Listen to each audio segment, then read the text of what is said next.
राधे कृष्ण दोस्तों, आज की कहानी का नाम पाप मोचनी एकादशी व्रत कथा है।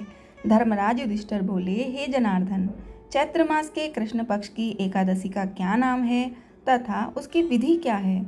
कृपया करके आप मुझे बताइए। श्री भगवान बोले, हे राजन, चैत्र मास के कृष्ण पक्ष की एकादशी का नाम पाप मोचनी एकादशी है। इसके व्रत के प्रभाव से मनुष्य के सभी पापों का नाश होता है। यह सब व्रतों से उत्तम व्रत है। इस पाप मोचनी एकादशी के महात्म्य के श्रवण व पठन से समस्त पाप नाश को प्राप्त हो जाते हैं। एक समय देवर्षि नारद जी ने जगत पिता ब्रह्मा जी से कहा, महाराज, आप मुझसे चैत्र मास के कृष्ण पक्ष की एकादशी विधान कहिए। ब्रह्मा जी कहने लगे कि हे नारद, चैत्र मास की कृष्ण पक्ष की एकादशी पाप मोचनी एकादशी के रूप में मनाई जाती है।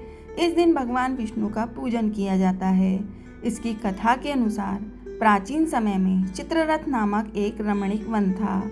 इस वन में देवराज इंद्र गंधर्व कन्याओं तथा देवताओं सहित स्वच्छंद विहार करते थे। एक बार मेघावी नामक ऋषि भी वहां पर तपस्या कर रहे थे। वे ऋषि शिव उपासक तथा अप्सराएं शिवद्रोहिणी अनंग दासी थी। एक बार कामदेव ने मुनि का तप भंग करने के लिए उनके पास मंजू घोषा नामक अप्सरा को भेजा। युवा अवस्था वाले मुनि अप्सरा के हाव भाव, नृत्य, गीत तथा कटाक्षों पर मोहित हो गए। रति क्रीड़ा करते हुए 57 वर्ष व्यतीत हो गए। एक दिन मंजू घोषा ने देवलोक जाने की आज्ञा मांगी।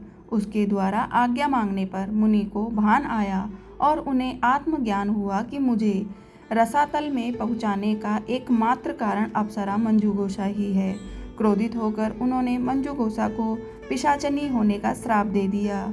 श्राप सुनकर मंजू घोषा ने कांपते हुए ऋषि से मुक्ति का उपाय पूछा। तब मुनिश्री ने पाप मोचनी एकादशी का व्रत रखने को कहा और अप्सरा को मुक्ति का उपाय बताकर पिता चैवन के आश्रम में चले गए।